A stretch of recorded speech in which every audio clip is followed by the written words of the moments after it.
والعاقبة للمتقين والصلاة والسلام على سيد الأنبياء والمرسلين وعلى آله وأصحابه أجمعين أما بعد. أعوذ بالله من الشيطان الرجيم. بسم الله الرحمن الرحيم. وداعيا إلى الله بإذنه وسراجا منيرا. صدق الله العظيم وصدق رسوله النبي الكريم ونحن على ذلك لمن الشاهدين والشاكرين والحمد لله رب العالمين. إن الله وملائكته يصلون على النبي يا أيها الذين آمنوا صلوا عليه وسلموا تسليما.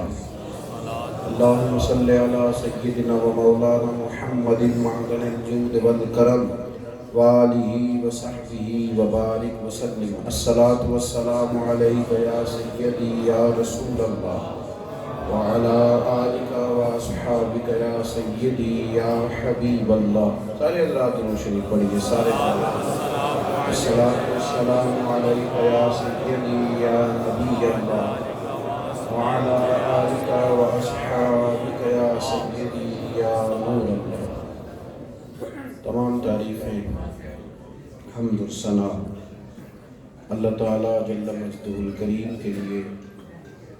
درود و سلام نبی اکرم نور مجسم شفیع معظم آقا کل ختم رسول دانا سبل احمد مصطفیٰ جناب حضرت محمد مصطفیٰ صلی اللہ تعالیٰ علیہ وسلم کی ذات والا صفات کے لیے حمد و صلات کے بعد محفل میلاد مصطفیٰ صلی اللہ تعالیٰ علیہ وسلم کے خوبصورت عنوان پر میں اور آپ جمع ہیں.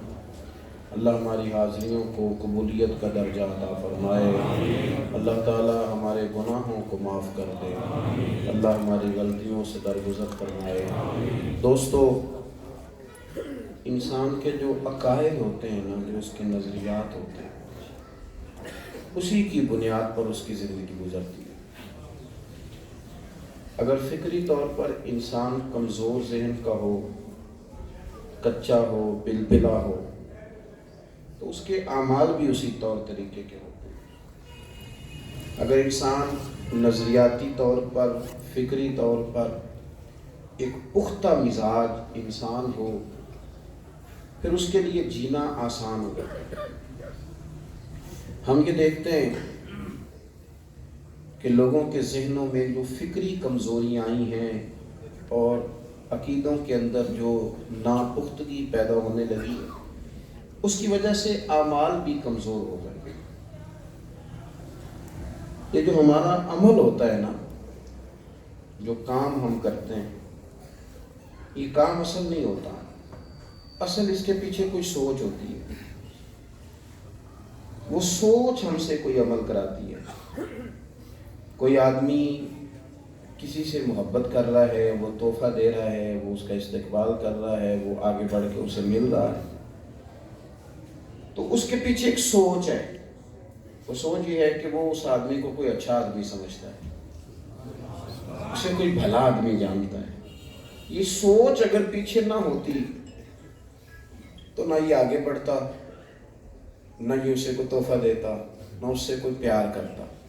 پہلے سوچ ہوتی ہے، اور اسی سوچ کو اگر آپ عقیدے کا نام دے لیں تو پھر بھی بات ٹھیک ہو جائے گی. رسول کائنات صلی اللہ تعالیٰ علیہ وسلم کے میلاد سے پہلے، حضور کی تشریف آوری سے قبل، جو بگاڑ تھا وہ دراصل عقیدے کا بگاڑ تھا. اور جتنے بھی اس وقت مذہبی سوچ کے حامل لوگ تھے وہ عقیدے کے بگاڑ میں تھے. اہل مکہ اکثر ان میں سے لوگ مشرک تھے، بتوں کو پوجتے تھے. اہل یہود کا یہ حال تھا کہ انہوں نے نبیوں کو معاذ اللہ خدا سمجھنا شروع کر دیا.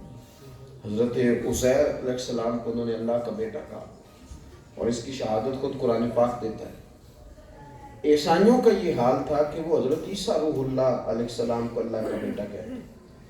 فکری انتشار میں ان لوگوں کو کمزور کر دیا، پھر وہ تہمات کا شکار ہوئے، پھر ان کے اندر کچھ غلط رسومات آ گئی۔ میں جو بات آپ کو سمجھانا چاہتا ہوں آپ اس پر غور کریں کہ جب انسان ذہنی طور پر منتشر ہو جاتا ہے تو پھر وہ کئی رسومات کا پابند ہو جاتا ہے۔ پھر انہوں نے یوں کرنا شروع کر دیا مشرکین مکہ نے کہ وہ جب جانور کی قربانی کرتے تو اس کا خون کعبے کی دیواروں پہ مل دیتے۔ اس کا معنی یہ تھا کہ یہ قبولیت کے لیے ہم ایسا کر رہے ہیں۔ معاذ اللہ ہمیں یہ بھی تاریخ میں ملتا ہے کہ سارے کپڑے اتار کے کعبے کا طواف کرتے۔ یہ غلط رسومات ان کے ہاں پیدا ہو گئی فکری انتشار کی وجہ سے۔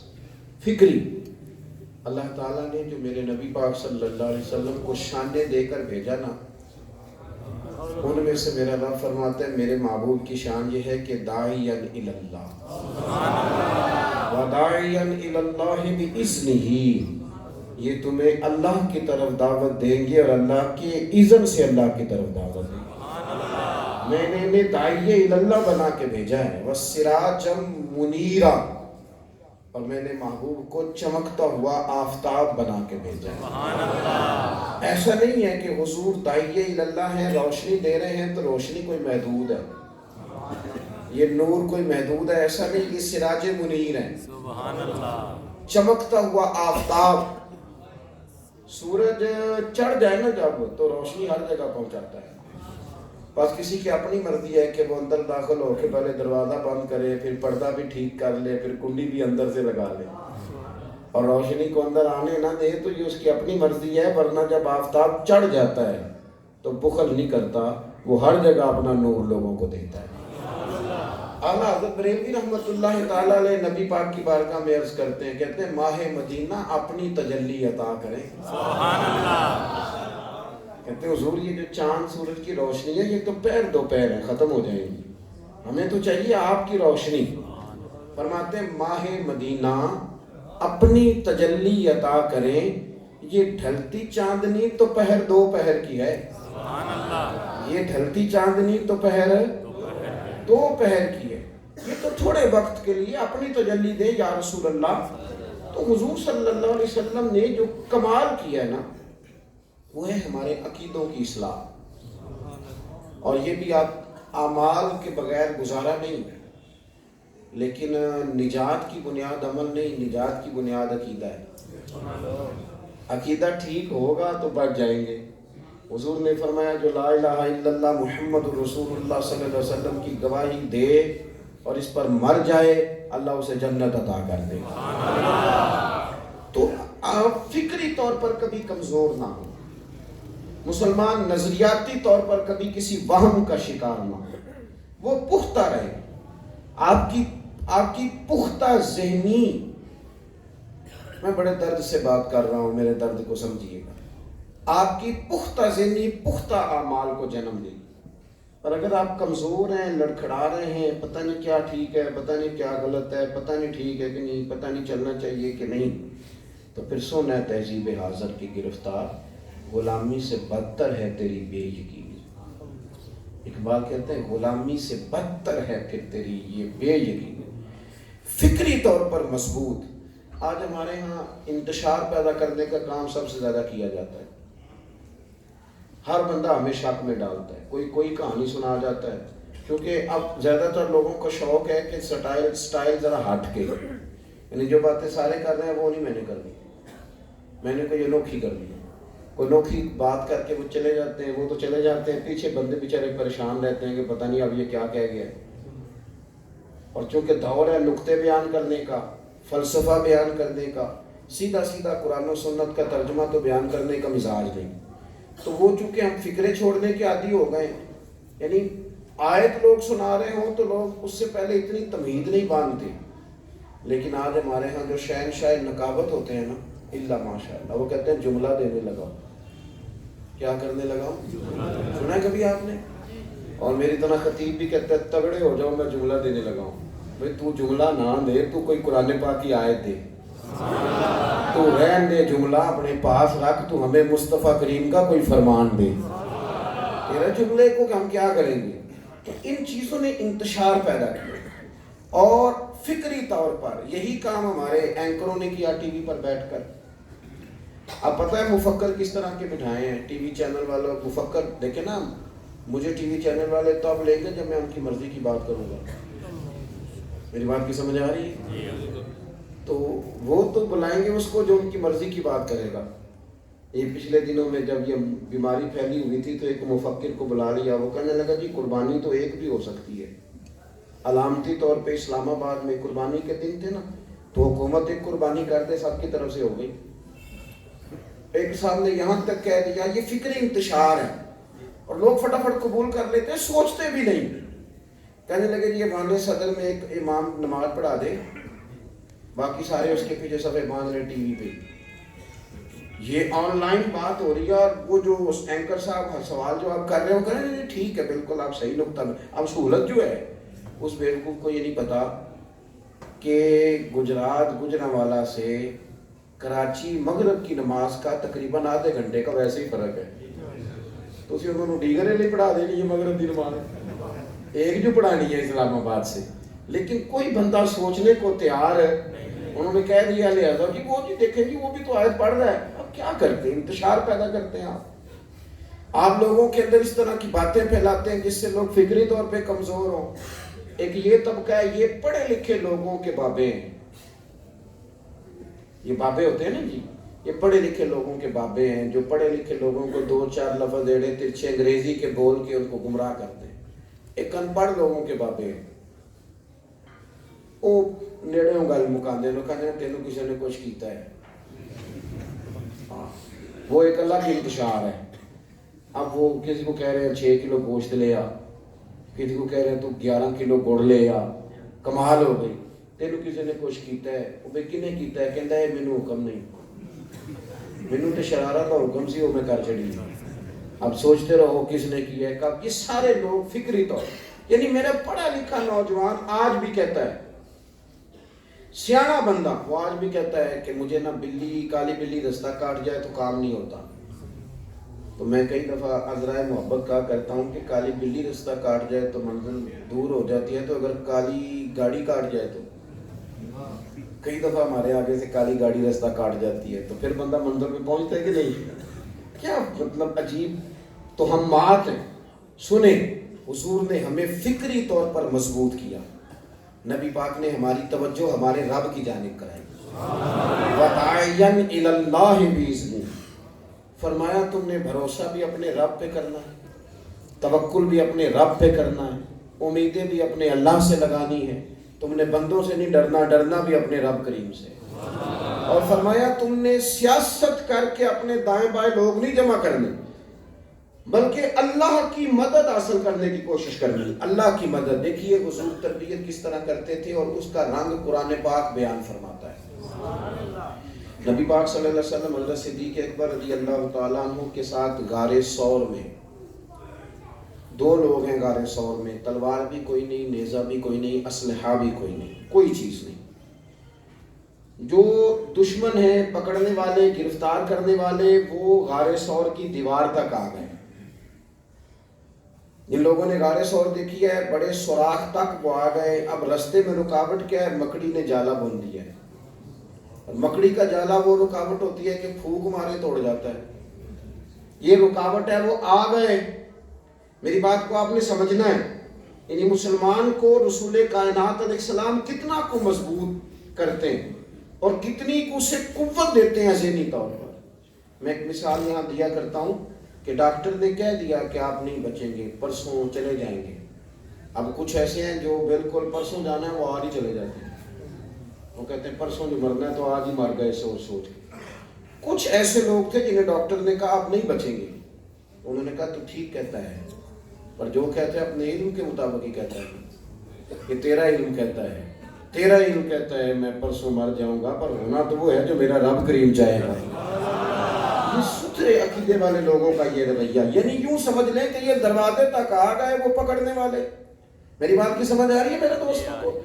دروازے تک آ گئے, تلواریں, نیزے, برچھیاں, بھالے لیے پہنچ گئے. وہ حضرت صدیق اکبر رضی اللہ تعالیٰ عنہ عرض کرنے لگے حضور وہ تو آ گئے, ان کے ہاتھوں میں تلواریں ہیں, نیزے ہیں, سارا کو پہنچ گئے حضور.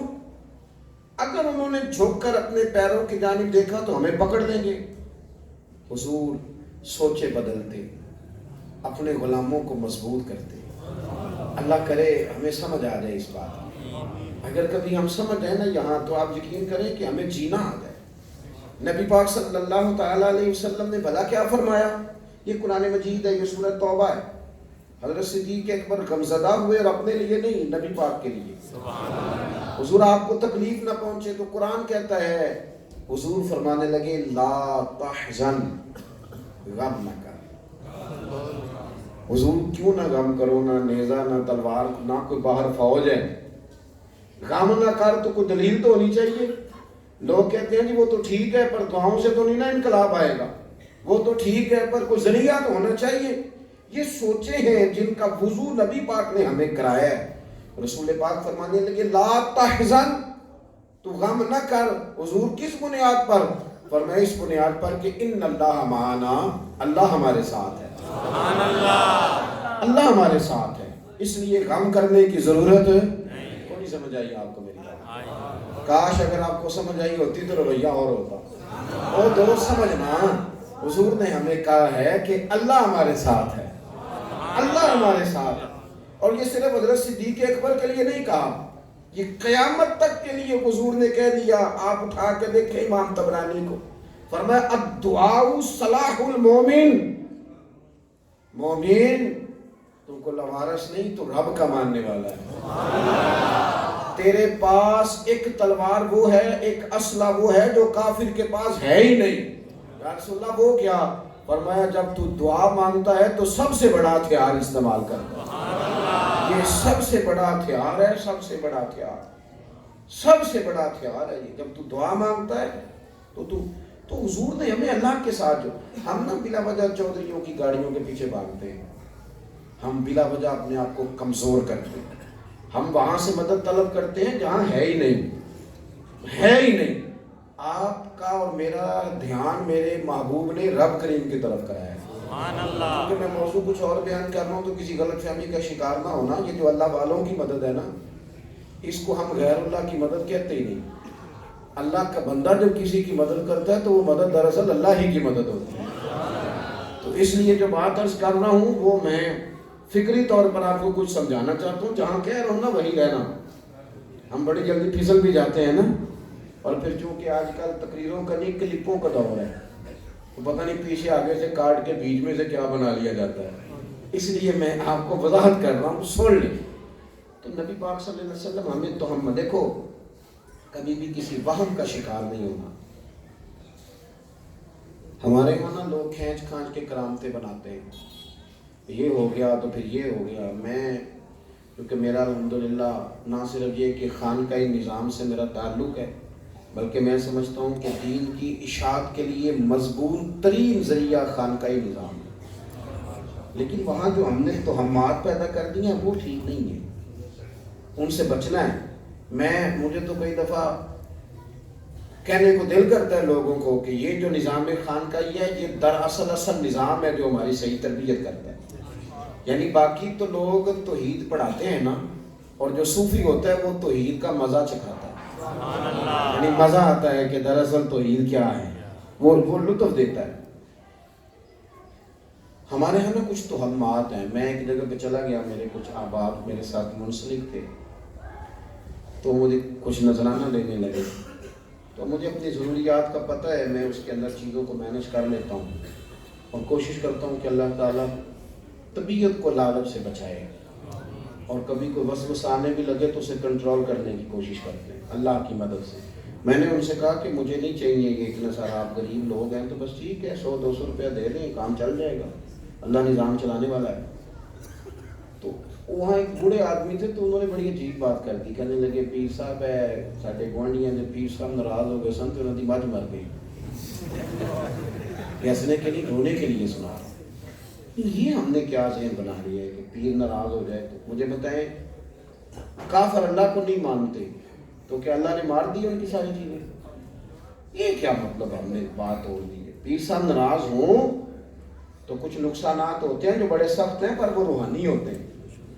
میری بات کو آپ سمجھیں۔ میرے اسب حضور تاج الشریعہ رحمۃ اللہ علیہ کے پاس ایک مولانا آیا کرتے تھے، پھر وہ بگڑ گئے کسی وجہ سے. بگڑ بھی جاتے ہیں لوگ، کیا کیا جائے، ہم ہر آدمی کے معیار پہ تو پورے بھی نہیں نہ اتر سکتے، تو بگڑ گئے کسی وجہ سے. تو حضرت صاحب رحمۃ اللہ تعالیٰ علیہ کے سامنے کسی شخص نے کہہ دیا کہ اب وہ آتا تھا نہیں آتا، اب گمراہ ہو جائے گا. تو آپ فرمانے لگے یہ تم نے کیا کہا، میں کو معیار ہدایت ہوں. معیار ہدایت تو مدینے والے رسول کی ذات ہے. اگر یہاں نہیں آتا تو دعا کر اللہ تعالیٰ اسے اور کوئی خیر والی جگہ عطا فرمائے. کہ معیار یہ اسٹیٹس نہیں ہے، اس کو سمجھے، یہ ذوق نہیں. اب میں آپ کو بخاری مسلم کی حدیث سنانے لگا، اس پر آپ لوگ غور کریں. کیا عرض کرتا ہوں، نبی پاک صلی اللہ علیہ وسلم کے صاحبزادے جناب ابراہیم علیہ السلام کا وصال ہو گیا. حضور کی گود میں صاحبزادے نے دم توڑا، بڑے آنسو بہائے میرے نبی پاک. اور حضرت انس بن مالک نے ایک عرض کی، حضور آپ بھی روتے ہیں؟ تو فرمایا انس میرا بیٹا چلا گیا یار. آنسو محبت کی علامت ہیں، ورنہ میرے دل اور میری زبان پر وہی ہے جس سے میرا رب راضی ہوتا ہے. حضور کے صاحبزادے کا وصال ہوا، بڑی تکلیف میں ہے، بظاہر بڑی حضور کو پریشانی ہوئی. لیکن اسی دن پتہ کیا ہوا، ایک عجیب اتفاق ہوا کہ سورج کو گرہن لگ گیا. کچھ لوگوں نے کہنا شروع کر دیا کہ آج نبی پاک علیہ السلام کے صاحبزادے کا وصال ہوا ہے تو سورج کو بھی گرہن لگ گیا. لوگوں نے فکری طور پر یہ بات پھیلا دی. پتہ ہے حضور نے کیا فرمایا؟ نبی پاک صلی اللہ علیہ وسلم نے نا جمعے کا انتظار نہیں کیا. یہ داعیہ اللہ کی شان ہے. چاہیے تھا نا جمعے والے دن وضاحت کر دیتے. آج تکلیف بھی ہے، طبیعت پر گراں گزرا ہے صاحبزادے کا جانا، لیکن فرمایا آج ہی بلاؤ لوگوں کو مسجد میں. سب لوگ مسجد میں آ گئے. نبی پاک صلی اللہ تعالی علیہ وآلہ وسلم نے ارشاد فرمایا، دیکھو غور کرو، حضور نے باقاعدہ لوگوں کو بلایا. میں نے کہا جمعے والے دن بھی بات ہو سکتی تھی، پر لوگوں کو بلایا اور مسجد میں خطبہ دیا. اور کریم محبوب فرمانے لگے لوگوں یاد رکھو، سورج اور چاند کو جب گرہن لگتا ہے تو یہ اللہ کی نشانیوں میں سے ایک نشانی ہوتی ہے. جب سورج چاند کو گرہن لگے تو استغفار پڑھا کرو، تسبیحات کیا کرو، نوافل پڑھا کرو. فرمایا یہ رب کی نشانیوں میں سے نشانی ہے. کسی بندے کے دنیا سے جانے کا سورج گرہن سے کوئی تعلق نہیں.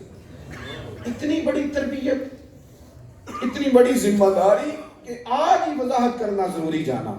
تو اپنے عقیدے کو کمزور نہیں کریں، اسے مضبوط کریں. پھر رسول پاک صلی اللہ علیہ وسلم نے نا عقیدہ رسالت کے بارے میں بھی ہماری تربیت فرمائی. میں نے کتنی ڈٹ کے باتیں بیان کی ہیں عقیدہ توحید کی، اور یہ صرف میں نہیں کر رہا، یہ اللہ کے فضل سے اہل سنت کا ہر فرد بیان کر رہے ہیں. ہم فکری طور پر پکے لوگ ہیں، ہم کچے لوگ ہیں پکے نہیں. عقیدہ رسالت بھی حضور نے ہمارا ٹھیک کیا. مجمع الزوائد حدیث کی کتاب، راوی مولا علی شیر خدا سبحان اللہ. کہتے ہیں کہ بدو آ گیا، اس نے آ کے عرض کی یا رسول اللہ صلی اللہ علیہ وسلم کوئی بات کرنی ہے، کوئی بات. وہ بار بار کہہ رہا تھا. حضور جب کسی سوال کا جواب نہیں دینا چاہتے تھے تو خاموش رہتے تھے. حضور دیر تک خاموش رہے. جب اس نے بڑا اصرار کیا تو توجہ ہے نا میری بات، حضور فرمانے لگے چل پھر مانگ، کیا مانگتا ہے؟ حضرت علی کہتے ہیں کہ ہم بڑے خوش ہوئے، لو اس کا تو چانس لگ گیا، موقع لگ گیا، یہ نبی پاک سے جنت مانگے گا. لیکن وہ بڑا ہی بھولا تھا، بڑا ہی سیدھا تھا. مانگنے پہ بھی آیا تو کیا مانگا؟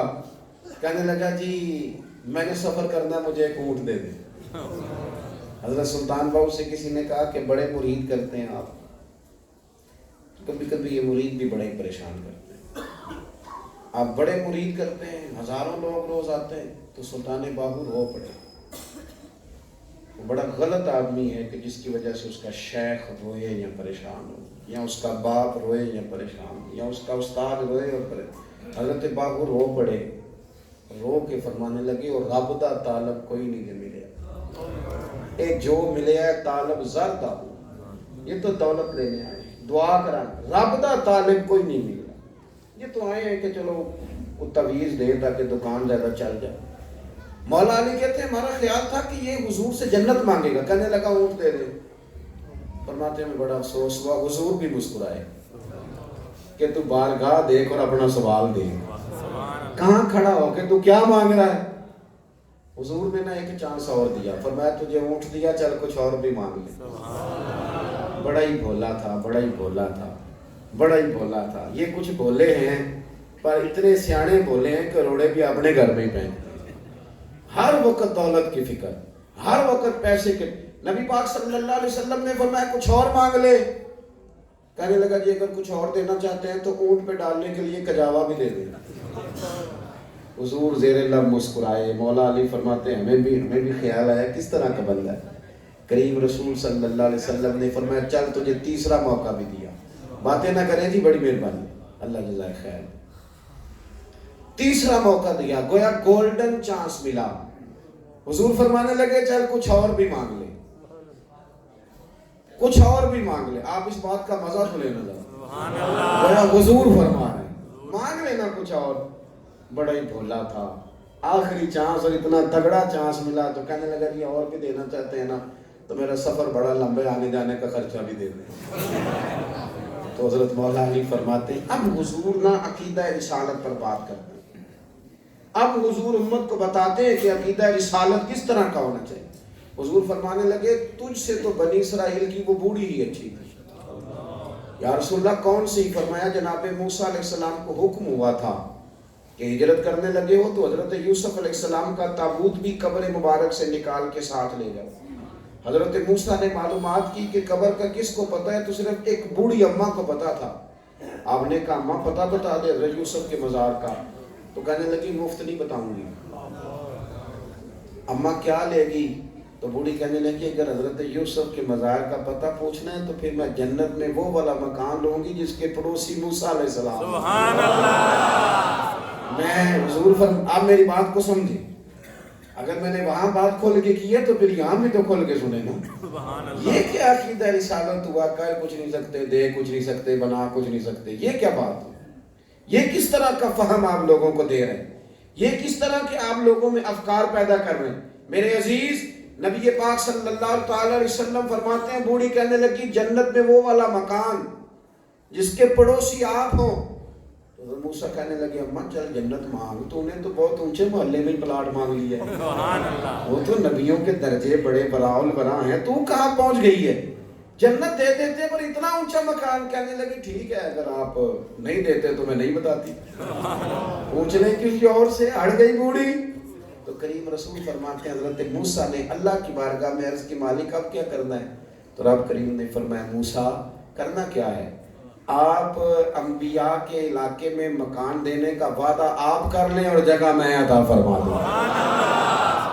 گویا رسول پاک نے بتلایا, نبی کریم نے بتایا کہ جب تم نے نبی کی بارگاہ میں آنا ہے تو پھر تمہارا سوال چھوٹا نہیں ہونا چاہیے. یہ دروازے رسول ہے. پھر تم نے مانگنا ہے تو ذرا کھول کے مانگنا. پھر تم نے جب مانگنا ہے تو پھر ذرا صحیح کر کے مانگنا. پھر ذرا ایک دیسی مثال بھی نہ عرض کروں یہاں. کچھ دوست ذرا ناراض سے ہیں. میں آپ کو بتاؤں میں بھی کچھ دوستوں سے ناراض ہوں. بتا دوں رہنے دیتے ہیں تو ہاں نہ کرن دا موڈ ہی نہیں تھے.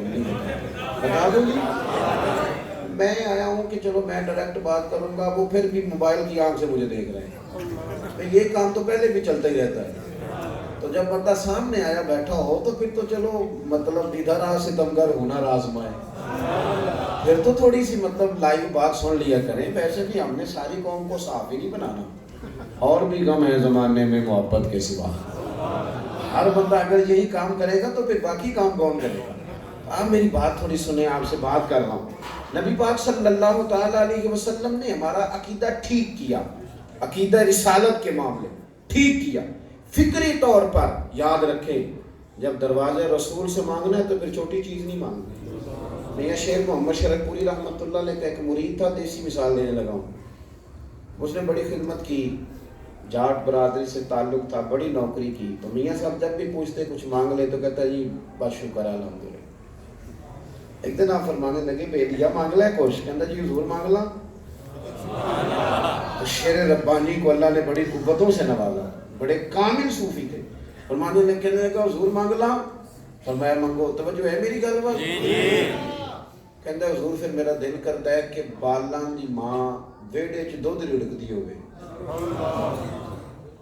تو انہوں نے کیوں سمجھ لگی تھوڑا دیر بعد ہی لگتی ہے کہ میاں صاحب عارف تھے نا, اور فوراً سمجھ گئے. کہنے لگے ابھی بڑا ہی سیاڑا نکلے ہیں تو یعنی بال بھی مانگ لے انہاں دی ماں بھی مانگ لئی تے ویڑا بھی مانگ لیا تے دودھ رڑک دی ہوے یعنی مجھا بھی مانگ لیا. دیکھو کیا انداز ہے مانگنے کا. یعنی سارا کچھ ہی اندر آ گیا. گھر بھی، کاروبار بھی، بچے بھی، ہر شے مانگ کے چلا گیا. دروازے رسول سے جب مانگو تو یوں مانگو کہ کل کائنات ہی نصیب ہو جائے.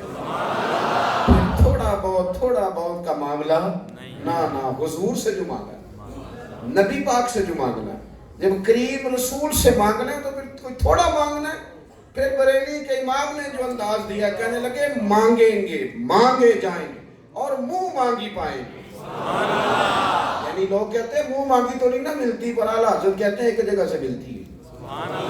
وہ ہے گنبد خضرا والے رسول. مانگیں گے، مانگے جائیں گے، منہ مانگی پائیں گے. سرکار میں نہ لا ہے نہ حاجت اگر کی ہے. سرکار میں نہ لا ہے نہ حاجت اگر کی.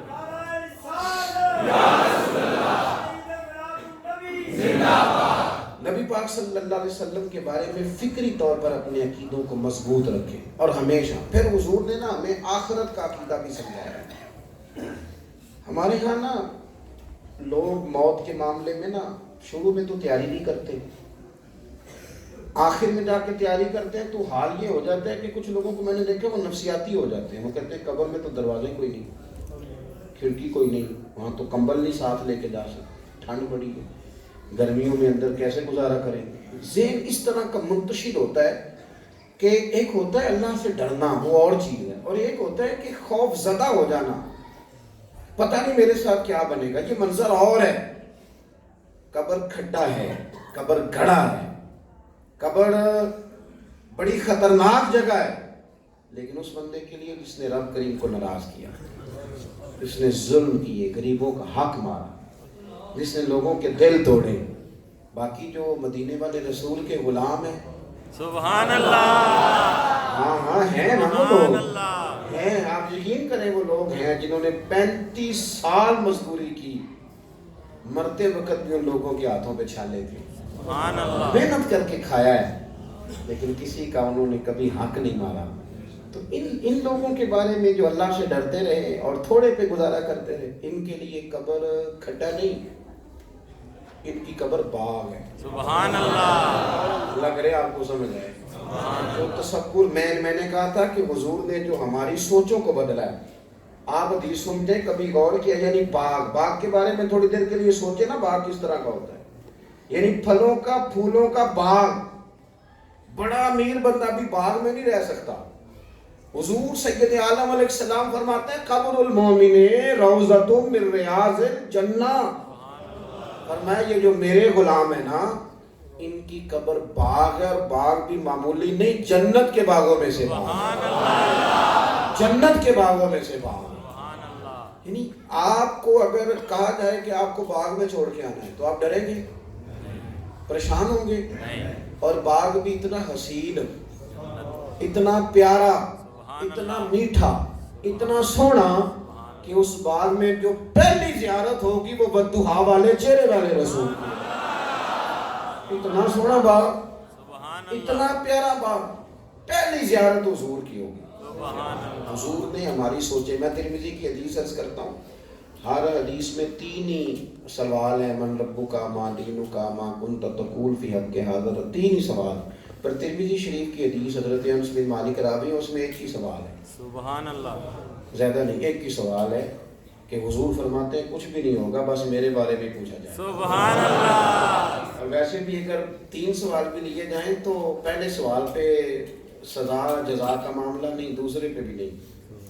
ایک گل مکنی ہے تو حضور تے مکنی. سبحان اللہ. آخری سوال کہتے ہیں نا یہ لازمی ہے، تو وہ لازمی سوال حضور فرماتے ہیں پوچھا جائے گا ما کنت تقول، ان کے بارے میں کیا کہتا تھا دنیا. تو ترازو لے کے بیٹھا ہوا تھا کہ اتنا جانتے اتنا نہیں جانتے. ترازو لے کے بیٹھا ہوا تھا، یہ کر سکتے ہیں یہ نہیں کر سکتے. آپ یقین کریں میرے تو جو چھوٹے چھوٹے بچے ہیں نا، میری جماعت کے 3 سال کے 4 سال کے، میرے تو بزرگوں نے محنت اتنی کی ہے کہ ان کو بھی یاد کرا دیا ہے کہ نور والا آیا ہے، سبحان اللہ، اور نور لے کر آیا ہے. تو ہم نے تو بچپن سے یہ ہم سنتے آ رہے ہیں. اور حضور کے بارے میں افکار کیا ہیں، نظریات کیا ہیں، یہ سوال ہوگا. اور حضور فرماتے ہیں پھر جب وہ صحیح جواب دے دے گا نا اس کے لیے جنت کی کھڑکی کھلے گی. سبحان اللہ. اور یہ ترمذی شریف میں لفظ آپ کو ملیں گے. اردو میں بھی بڑی ساری چیزیں بتائی جا سکتی ہیں پر میں یہ اپنے دوستوں کو نا یہ بات پنجابی میں بتایا کرتا ہوں. سبحان اللہ. زبانِ یار من ترکی و من ترکی بگویم. اپنی بولی جو ہوتی ہے اس میں بھی کچھ لذتیں زیادہ بعض اوقات ہوتی ہیں. اردو ہماری قومی زبان ہے، اختلاف نہیں، لیکن حضور فرماتے ہیں کہ جب سوالوں کے صحیح جواب دے لے گا نا تو ایک بات کرے گا، وہ عربی میں بھی ہے اردو میں بھی ہے، اور اس کا جو پنجابی کا ذائقہ وہ انوکھا ہے. حضور فرماتے ہیں جب اس کے لیے جنت کا وعدہ ہو گیا، کھڑکی کھول گئی نا، تو پتہ کیا کہے گا؟ وہ مردہ کیا کہے گا، وہ میرا غلام کیا کہے گا؟ وہ کہے گا میں ذرا کار نہ داسا ہوں. یعنی میں گھر بتاؤں اس میں تھوڑا تکلف محسوس ہوتا ہے، لیکن یہ جو مزہ ہے نا میں کار داسا ہوں. میں نے ایک دفعہ کراچی میں حاضر تھا تو وہ روایت ہے نا حضرت ابو ہریرہ رضی اللہ تعالیٰ عنہ، میرا حافظہ بڑا کمزور تھا تو میں نے عرض کیا یا رسول اللہ کچھ کرم فرمائیں، تو حضور نے نا فرمایا چادر بچھاؤ. تو کہتے ہیں میں نے چادر بچھائی تو نبی پاک نے یوں ایک چلو بھر کے میری چادر میں ڈالا، ایک چلو بھر کے، اور پھر حضور نے فرمایا اٹھا کے سینے سے لگا. کہتے ہیں میں نے سینے سے لگایا، اس کے بعد کبھی کوئی بات نہیں بولا. سبحان اللہ. تو میں نے کہا کراچی والوں اب تمہیں نہ بھی سمجھ آئی تو میں کیا کروں. اب میں اگر یہ کہوں کہ حضور حافظہ گٹھڑیوں کے حساب سے دیتے ہیں تو مزہ کوئی نہیں آئے گا، کیونکہ گٹھڑی کتنی کو بڑی ہو سکتی ہے. تو اس لیے میری مجبوری ہے کہ یہاں پنجابی بولوں. مجھے کہنے دو کہ میرا نبی تے حافظہ بھی پنڈا دے صاحب نہ دے. جڑی پنڈ ہے نا چنگی تگڑی ہوندی ہے. اب میں ڈھونڈتا رہا ہوں پر اس کی اردو بندی گٹھڑی ہے. اب گٹھڑی میں مطلب کیا آئے گا گٹھڑی میں، اس لیے بول لینے دے کہ حضور تے حافظہ بھی پنڈا دے صاحب نال دے دے، پنڈا دے صاحب نال. اور او شاید پنڈا دے صاحب نال دے دے جڑی کسی دکان تو لبدی نہیں. آپ یقین کریں یہ عقل یہ حافظہ کہیں سے ملتا ہوتا نا تو بڑے بڑے لوگ سیانے ہونے، یہ ملتا ہے نہیں. اس لیے بہت سارے لوگ ایسے ہیں جن کے ساتھ گزارا کرنا پڑتا ہے، بہت سارے، چونکہ ملتا نہیں ورنہ امیروں نے خرید لینا تھا سارا. بہرحال عام دام پر سے مطلب آپ غور کریں کہ عرض کر رہا ہوں حضور نے نا ہمارے نظریات کو بدلے. ایک بات اور کرنی ہے آخرت ہی کے تعلق سے. میں نے عقیدہ توحید بھی بساط بھر کوشش کی عرض کرنے کی، عقیدہ رسالت بھی، قبر کے بارے میں ذہن کیا ہونا چاہیے وہ میں نے عرض کیا. ایک بات آخرت کے حوالے سے بھی یاد رکھیں ہمیشہ، ہمیں نا ٹھیک اپنی آخرت کو کرنا ہے. یہ جو دنیا ہے نا اس کا وقت یعنی پتہ ہی نہیں چلا کتنے سال گزر گئے. آپ یقین کریں کبھی ہر بندہ اپنی پچھلی زندگی دیکھے نا تو پتہ ہی نہیں چلا کب راتیں ہوئیں، کب شامیں ہوئیں، کب دن ہوئے، کچھ پتہ ہی نہیں چلا. دیر ہو گئی، وقت تیزی سے گزر گیا. نبی پاک صلی اللہ علیہ وسلم نے نا اپنے صحابہ کو ایک سوچ دی تھی کہ تمہارا جو اصل سرمایہ ہے وہ آخرت ہے. ہماری اب وہ سوچ تھوڑی سی نا پیچھے چلی گئی ہے. ہم نا ہر کام دنیا کا نفع دیکھ کے کرنے لگ گئے، حتیٰ کہ میاں بیوی کا وہ رشتہ ٹھیک ہو گیا جی اللہ جزا دے، میری طرف دیکھیں جی چھوڑیں، آپ میری طرف دیکھیں، چھوڑیں آپ میری طرف، اللہ تعالیٰ جزائے خیر عطا فرمائے. اتنا وقت نہیں ہے نا جی، اب تو بات مکمل ہو گئی. بھائی اب تو اتنی دنیا داری آ گئی ہے کہ میاں بیوی کا وہ مخلص رشتہ جسے اللہ نے اپنی نشانیوں میں سے نشانی کرائی اس کے اندر بھی نوٹ آ گئے. لڑکا کماتا کیا ہے اور لڑکی کیا لے کے آئے، یہ سوچ ہے. حضور نے ہمیں کہا ہے کہ تمہارا اصل جو نفع ہے وہ تمہاری آخرت ہے، اور تم نے جو فوکس کرنا ہے نا یعنی دنیا میں کوئی کام بھی کرنے لگو تو یہ دیکھو کہ اس میں میری آخرت کا کتنا نفع ہے. پھر سمجھے میری بات کو. ہم کہتے ہیں کہ مجھے کیا فائدہ، لیکن وہ فائدہ کون سا ہے؟ دنیا کا. حضور نے ہمیں جو سوچوں کی پاکیزگی دی تو فرمایا تم نے یہ دیکھنا ہے کہ میری آخرت کا کتنا فائدہ، اس پر تم نے توجہ کرنا. حضرت انس بن مالک کہتے ہیں ایک بوڑھی حضور کی بارگاہ میں ایک عورت آئی، یہ بخاری مسلم میں، اسے مرگی کا مرض تھا. مرگی کا مرض اعصابی ہوتا ہے، بندے کے دماغ پہ اثر کرتا ہے، پورا وجود قابو آ جاتا ہے ذہن سمیت. اور یہ جو مرگی کے مریض ہوتے ہیں یہ بیچارے بڑے پریشان ہوتے ہیں، خوشی غمی میں جا نہیں پاتے، اس لیے کہ وہ پتہ نہیں کب کیا ہو جائے. وہ خاتون آئی اور بڑے درد سے روئی، عرض کرنے لگی حضور میں مرگی کی مریض ہوں، دعا کریں اللہ مجھے شفا دے. بخاری مسلم ہے. صحابہ کہتے ہیں نبی پاک صلی اللہ علیہ وسلم ہر ایک کے لیے دعا کرتے تھے، پر آج حضور نے انوکھی بات کی. گویا حضور فرمانے لگے میرے ساتھ ایک سودا نہیں کر لیتی؟ سبحان اللہ. یا رسول اللہ وہ کیا؟ حضور فرمانے لگے بتا شفا لینی ہے کہ جنت؟ سبحان اللہ. پیر صاحب نے کہہ دیا مرید سے کہ گھٹنے میں درد ہو رہی ہے، شفا لینی ہے کہ